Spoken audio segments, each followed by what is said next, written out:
पहले कभी गांव के बीच आए हो जो आज तुम इस बात की जानकारी लेना है? बताइए। गुस्सा इनका वाजिब है। यूपी में 75 जिले में हजारों गांव है, तो हम लोगों के लिए मुश्किल है हर गांव में जाना, लेकिन चलिए हाँ, पत्रकारों को जाना चाहिए।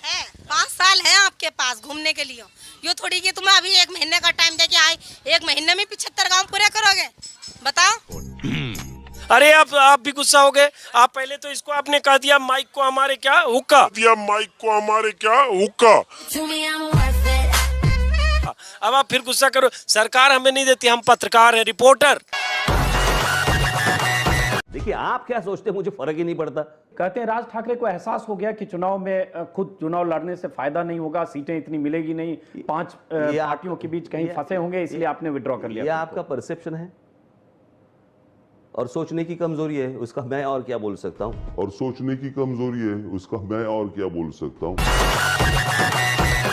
देश के हित में मतलब मानते हैं जो 20-22% मुस्लिम आबादी है वो देश हित के खिलाफ है, उनको हाशिए पर रखकर आप अपना देश, अपनी दुनिया। आप कभी गोरखपुर आएंगे ना, वहां मुसलमान जब पीड़ित होता है तो वह कहीं और नहीं जाता, वो मेरे पास ही आता है, कहता साहब देखो फलाना गुंडा उसके पास कोई विकल्प परेशान कर रहा है।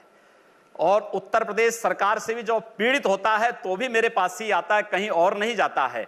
हर एक व्यक्ति की सुरक्षा और हर एक व्यक्ति का विकास आपको देखना गोरखपुर में जाकर के देखिए। एक बार इसको ये बोलेंगे, हर एक व्यक्ति मतलब हिंदू हो या मुसलमान, क्या बात करते हैं? जो भारत का नागरिक है, जो भारत का नागरिक है वो हमारा नागरिक है, उसमें जाति मत और पंथ कहां की बात आती है? जब उस अरे मैं सनातन हिंदू धर्म का उपासक हूं, बदलना चाहते हैं, सनातन हिंदू धर्म का उपासक हूं, सर्वे भवन्तु सुखिनः सर्वे सन्तु निरामया की बात करता हूं।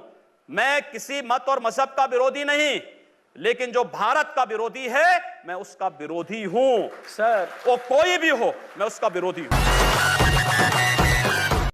अजीत अंजुम।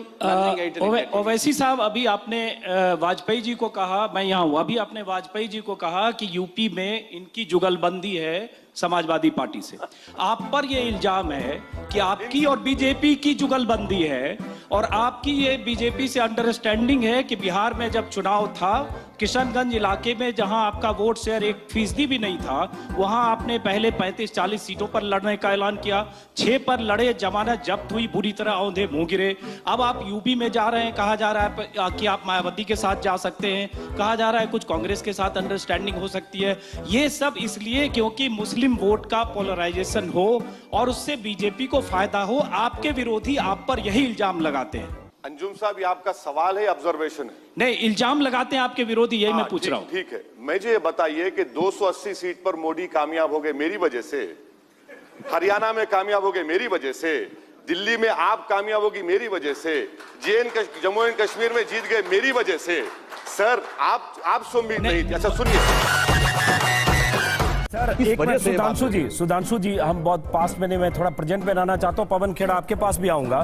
सुधांशु जी, एक बात बताइए, ये बार बार ऐसी बातें, पाकिस्तान हिंदू मुसलमान का एजेंडा लाना, आपका तो सबका साथ सबका विकास नारा था, उसके बाद आज ये कहने की क्या जरूरत है मोदी की सेना? मोदी की सेना नहीं, वो भारत की सेना है। पहले तो मुख्यमंत्री को माफी मांगना चाहिए कि वो मोदी की सेना कह रहे हैं। आप सबको माफी मांगनी चाहिए कि सेना को किसी व्यक्ति से नहीं जोड़ा जा सकता है। उसके बाद तमाम तरह के जो बयान आ रहे हैं, कभी किसी को मुस्लिम लीग कह रहे हैं, कभी पाकिस्तान कह रहे हैं, कभी पाकिस्तान में तालियां बजेगी, तो ये तो एक नया नैरेटिव सेट करने की कोशिश कर रहे हैं जो आप ही के सबका साथ सबका विकास से बाहर की बात है, क्योंकि चुनाव के मौसम में आपको इसकी जरूरत दिखने लगी आखिरकार। सुधांशु जी ना, अजीत जी, वो अगर कत्ल भी कर दे तो कोई बात नहीं, हम नाम भी ले ले तो गुनहगार हो गए। किसी को मुस्लिम लीग कह रहे हैं?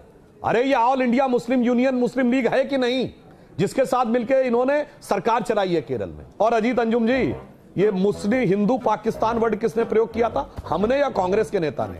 हिंदू तालिबान किसने प्रयोग किया? हमने या कांग्रेस के नेता ने? 2 प्रधानमंत्री होने चाहिए, या उमर अब्दुल्ला ने कहा, हमने या इन्होंने कहा?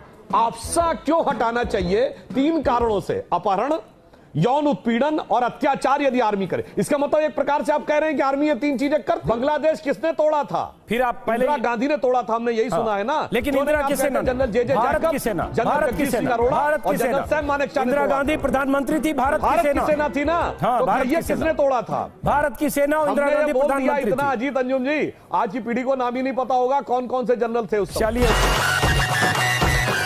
अगर किरण बेदी की साफ सुथरी छवि ही बीजेपी को जिता सकती है तो इसका मतलब बीजेपी को जो बीजेपी 1980 से बीजेपी है, दिल्ली में सत्ता में रही, मदन लाल खुराना, साहब सिंह वर्मा जैसे लोग 20 साल पहले चीफ मिनिस्टर, उस बीजेपी को क्या किरण बेदी का इंतजार था?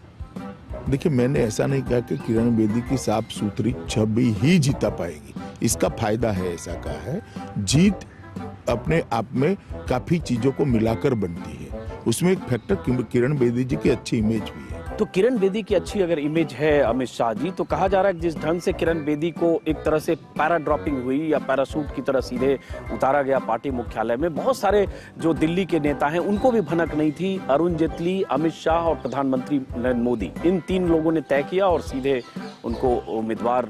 देखिए, भाषा की जुमले आप जो इस्तेमाल करना है वो करिए।